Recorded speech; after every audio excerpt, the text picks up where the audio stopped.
महाराज हनुमान जी और सिद्धि वार्ताक्रम के तीसरी प्रस्तुति के साथ मैं डॉक्टर निर्मल मंगली आपका डिवाइन नेक्टर चैनल में स्वागत करता हूँ। अष्ट सिद्धि की अणिमा आकार को अणु समान सूक्ष्म कर देने, महिमा आकार को असीम बड़ा कर देने और लघिमा वजन को भारहीन कर देने और महिमा वजन को असीमित रूप से बढ़ा सकने की अलौकिक शक्तियां हैं।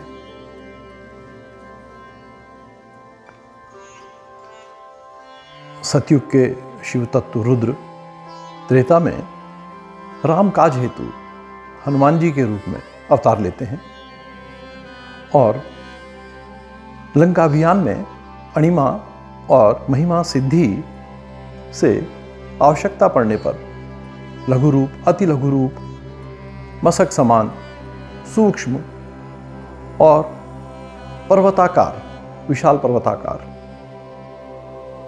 आकार धारण कर लेते हैं और लघिमा सिद्धि से अशोक वाटिका में हल्के होकर पत्तों की ओट से सीता माता के दर्शन करते हैं।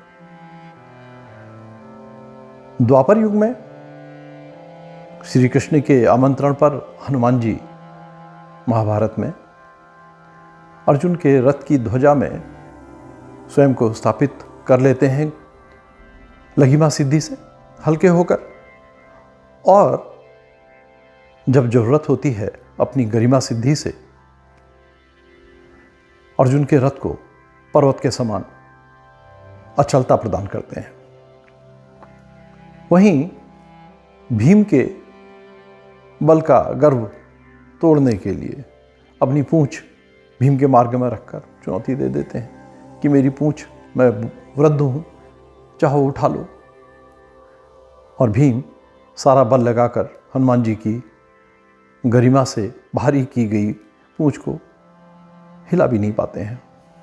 हमारे समय में कली युग में बाबा लक्ष्मण दास ट्रेन में सवार होते हैं और टिकट न होने पर जबरन एक छोटे से स्टेशन में उतार दिए जाते हैं। बाबा ट्रेन से उतरकर पास ही एक पेड़ के नीचे बैठ जाते हैं। बाबा को उतारकर जब ट्रेन को आगे बढ़ाने की प्रयास किया जाता है तो ट्रेन चलती नहीं है। सब कुछ ठीक है, लेकिन फिर भी सारे प्रयास ट्रेन को आगे बढ़ाने के विफल हो जाते हैं। तब किसी के सुझाव पर बाबा से विनती की जाती है कि आप ट्रेन में पधारें। सरल हृदय बाबा आके ट्रेन में बैठ जाते हैं और ट्रेन बाबा के बैठते ही सामान्य चल पड़ती है। ट्रेन का इस प्रकार जड़ हो जाना संभवतः बाबा लक्ष्मण दास की गरिमा सिद्धि का परिणाम था। आगे चल के बाबा लक्ष्मण दास हनुमान तत्व बाबा नीम करौली महाराज के रूप में लोक कल्याण के लिए हमारे बीच में उतरते हैं। महाराज की अनेक लीलाओं में मैं जब लघिमा और गरिमा सिद्धि को तलाशता हूँ तो अनायासी मुझे अपने ही बचपन की घटना जैसे सजीव हो जाती है। अपने जन्मदिन के दिन मैं महाराज के दर्शन करने के लिए भूमि आधार पहुँचता हूँ। मंदिर के तल पर स्थित उनके कमरे के दरवाजे पर जब पहुँचता हूँ तो महाराज सामने तख्त में बैठे हैं। मुझ पर दृष्टि पड़ते ही उंगली मेरी ओर को उठा अचानक डांटने लगते हैं मुझको, बदमाश, पढ़ता नहीं है, कहना नहीं मानता, परेशान करता है वगैरह। इस अचानक और अकारण डांट से मैं सन्न, गुस्सा आ जाता है मुझको और मैं भी कहता हूं नहीं आऊंगा आप तुम्हारे पास। और महाराज वैसे ही चिल्लाते हुए कहते हैं, हप, जा, भाग। मैं अपने जूते उठाता हूं और ऊपर सड़क में चला आता हूं। क्रोध और तिरस्कार से रुआसा सा हो गया हूं मैं। कुछ लोग आते हैं, समझाते हैं मुझे कि महाराज के साथ ऐसा व्यवहार नहीं करते, वो तुम्हें बुला रहे हैं, जाओ। मैं उठकर और आगे मंदिर से विपरीत दिशा में चलकर फिर से पैरापेट में बैठा अपने भाई साहब का इंतज़ार करने लगता हूँ, जिनके साथ मैं तब भूमि आधार गया था।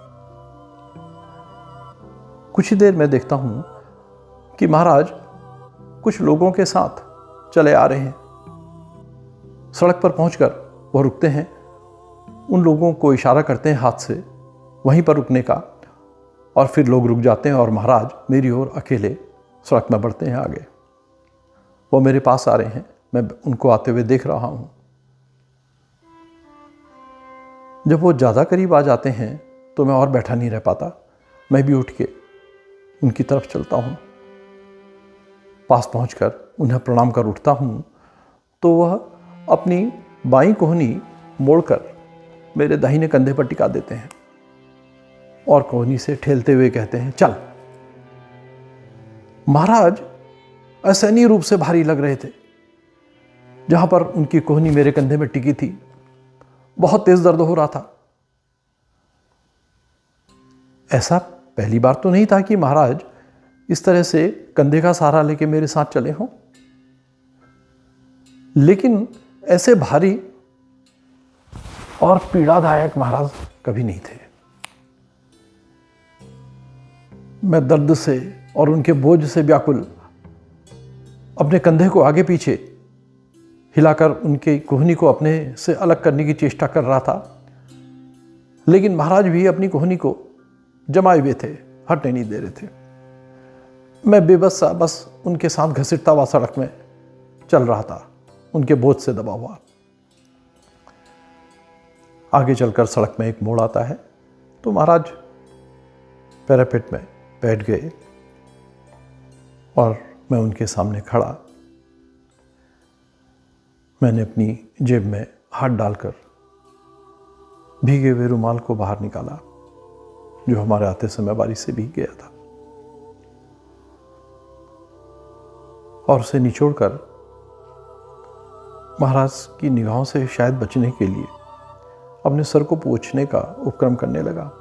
मैं जैसे ही रुमाल को सिर की ओर को ले गया, महाराज ने झपट कर वो रुमाल मेरे हाथ से छीना और उसे घाटी में यह कहते हुए फेंक दिया, इसे और पैसे को जेब में मत रखना।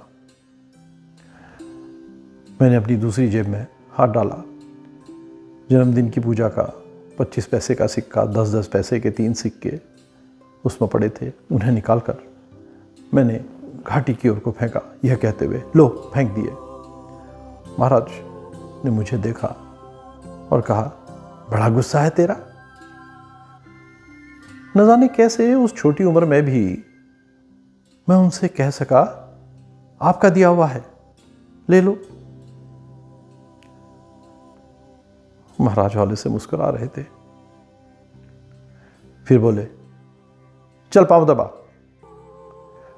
महाराज पैरापेट में अपना बायां पैर लटका के बैठे हुए थे और दाहिने पैर को घुटने से मोड़कर एड़ी को उन्होंने अपनी बाईं जंघा के ऊपर टिका दिया था। मैं बैठकर उनकी दाहिनी पिंडली को दबाने लगा तो महाराज ने मेरा हाथ पकड़कर अपनी जंघा में ऊपर की ओर को खींचा और अपने हाथ से मेरे हाथ को पकड़े रखा। मैं दबाने लगा। महाराज ने बाएं हाथ से कंबल ऊपर से डाल दिया। फिर अचानक महाराज ध्यानस्थ से होने लगे और उनके हाथ की पकड़ मेरे हाथ के ऊपर ढीली हुई तो मैंने अपना हाथ नीचे खींचा। मेरे हाथ नीचे खींचते ही महाराज बोले, नहीं, और उन्होंने झट से मेरा हाथ पकड़कर फिर वापस ऊपर खींचा। मैं फिर दबाने लगा।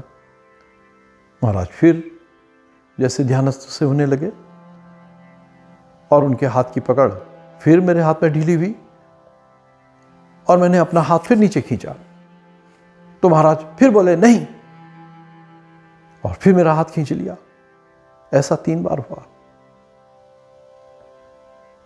वो मेरा हाथ पकड़ के खींचते, मैं अपना हाथ नीचे करता हुआ नहीं कहते और फिर मेरा हाथ खींचते।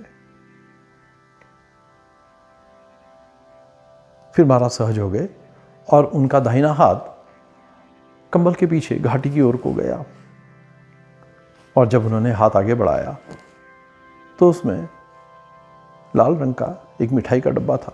मेरी ओर को बढ़ाते हुए बोले, ले खा। मैंने डब्बा खोला, उसमें काला जाम थे। मैंने एक एक करके वो सब खाए। महाराज मुझे देखते रहे और फिर बोले उठते हुए, चल। और फिर पहले की तरह उसी मुद्रा में महाराज ने अपनी बाईं कोहनी मेरे दाहिने कंधे में टिका दी और हम मंदिर की ओर को चले। बारिश के बाद घाटी में कोहरा फैल रहा था। कोहरे की छोटी छोटी बूंदें महाराज के कंबल के रोओं में जमा हो रही थी और अचानक मैंने महसूस किया कि अरे, महाराज तो बहुत ही हल्के हो गए हैं, जैसे कोई उनका वजन ही नहीं। अभी कुछ ही देर पहले महाराज के उस भारी वजन और दर्द को मैं शायद भूला नहीं था और अब महाराज बिल्कुल एकदम हल्के लग रहे थे। तो अगर मैं ये कहूं कि महाराज फूल जैसे हल्के हो गए थे तो यकीनन फूल भारी होगा, और अगर मैं ये कहूं कि महाराज का कोई वजन ही नहीं था तो शायद ये भी ठीक नहीं होगा। बस इतना ही कह सकता हूं कि मुझे वो भारी या वजन बिल्कुल नहीं लग रहे थे। हम मंदिर की ओर चलते रहे। मंदिर के पास पहुंचते ही एक बस आकर रुकी और महाराज ने वैसे ही कोनी से ठेल के मुझे बस की ओर कहा, जा चढ़ जा। और मैंने लपक के बस के दरवाजे का डंडा पकड़ा और पायदान से लटकते हुए उनको प्रणाम करने की चेष्टा करी। लोगों की भीड़ वहीं पर खड़ी थी। महाराज ने कहा, जाओ जाओ, जिसने नैनीताल जाना है आखिरी बस है। और लोग बस में चढ़ने लगे। मैं महाराज की तरफ खिड़की वाली सीट पर बैठ गया। बस चल पड़ी। मैं खिड़की से महाराज को अकेला सड़क में खड़ा बस को जाते हुए देख रहा था जब तक वो आंखों से ओझल नहीं हो गए। 20 साल बीत गए इस घटना को। मैं एक रात कल्याण पत्रिका में एक स्थायी स्तंभ पढ़ो समझो और करो पढ़ रहा था। उसमें प्रेरक प्रसंग आते थे, छोटी छोटी कथाएं। दक्षिण भारत से एक साधु केदारनाथ की यात्रा में आए हुए थे। उच्च हिमालयी क्षेत्र में अभ्यस्त न होने से दिक्कत हो रही थी उनको, सांस फूल रही थी। परेशानी के साथ वो पैदल मार्ग में चल रहे थे। अचानक उनकी निगाह साथ में चल रही एक स्थानीय बच्ची पर पड़ी। वह बच्ची अपनी पीठ पर एक खासे तंदुरुस्त बच्चे को लेकर चल रही थी। दया भाव से साधु ने बच्ची से कहा, बेटा बड़ी तकलीफ होती होगी तुम्हें। बच्ची रुक गई। तकलीफ कैसी बाबा? साधु बोले, इतना बोझ जो लेकर जा रही हो। बच्ची ने पैनी निगाह से साधु को देखा और कहा, बोझ नहीं भाई है मेरा वो। साधु को जैसे झटका लगा। बोझ नहीं भाई है मेरा, प्यार है। बच्ची के पैर पकड़ लिए जैसे जगदम्बा ने वहीं दर्शन दे दिया हो।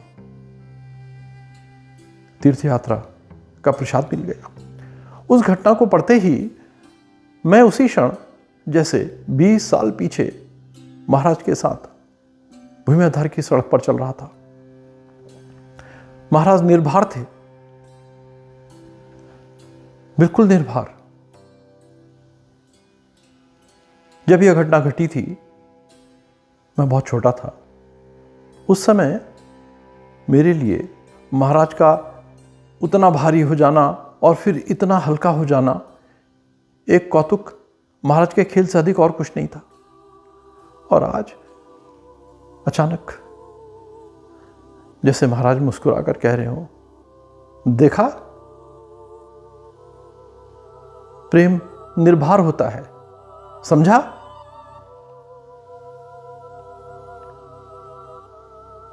मैं यह भी समझा कि क्रोध कितना भारी होता है।